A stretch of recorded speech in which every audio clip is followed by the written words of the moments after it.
Hello friends, कैसे हैं आप। मैं राजेश शर्मा। दोस्तों, आपका बहुत बहुत स्वागत है मेरे यूट्यूब चैनल में। सांख्यिकी मंत्रालय के अनुसार भारत की अनएम्प्लॉयमेंट रेट मई माह में 5.6% हो गई है। दोस्तों, अप्रैल माह में भारत की अनएम्प्लॉयमेंट रेट बेरोजगारी दर 5.1% थी। अप्रैल माह से 50 बेसिस पॉइंट का इजाफा हुआ है और मई माह में बढ़ के 5.6% हो गई है। दोस्तों, ये जो बढ़ोतरी हुई है मई माह में, इसका जो मेजर रीजन बताया है वो सीजनल फैक्टर बताया है कि भारत में अप्रैल माह में एक हार्वेस्ट सीजन का एक एंड होता है। कृषि का एक जो सीजन होता है वो खत्म होता है अप्रैल माह में। ये इसका रीजन बताया है।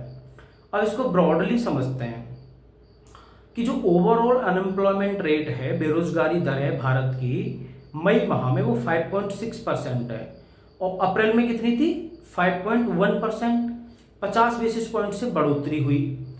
दोस्तों, जो ग्रामीण क्षेत्र हैं, ग्रामीण क्षेत्रों में अप्रैल माह में बेरोजगारी दर 4.5% थी, जो बढ़ के मई माह में 5.1% हुई है। दोस्तों, 50 बेसिस पॉइंट से ग्रामीण क्षेत्रों की बेरोजगारी दर में इजाफा हुआ है।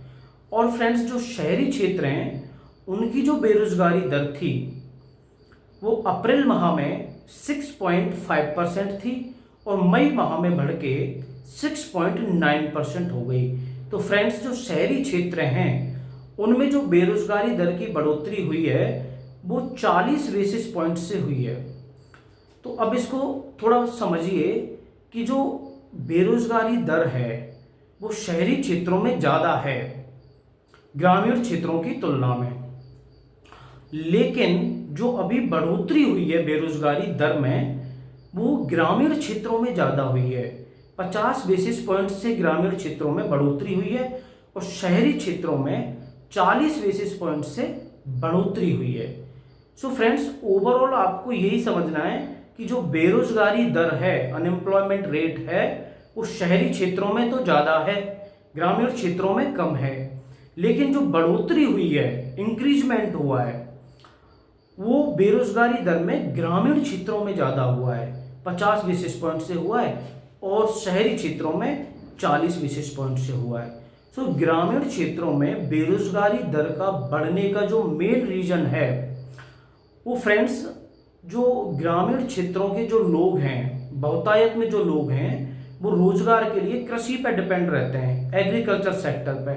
और जब कृषि का एक सीजन खत्म होता है, एंड होता है, तो फिर रोजगार का जो साधन कृषि था उसमें एक गैप क्रिएट हो जाता है। तो यही एक रीजन है कि ग्रामीण क्षेत्रों की अनएम्प्लॉयमेंट रेट बढ़ी है शहरी क्षेत्रों की तुलना में। लेकिन जो अनएम्प्लॉयमेंट रेट है एक्चुअल में वो ग्रामीण क्षेत्रों में कम है, शहरी क्षेत्रों में ज़्यादा है। सो फ्रेंड्स, अब ओवरऑल जो भारत की अनएम्प्लॉयमेंट रेट है, बेरोजगारी दर है, वो मई माह में 5.6% है, जो अप्रैल माह में 5.1% थी। 50 बेसिस पॉइंट से इसमें बढ़ोतरी हुई है। इसका रीजंस आपने समझा, सीजनल फैक्टर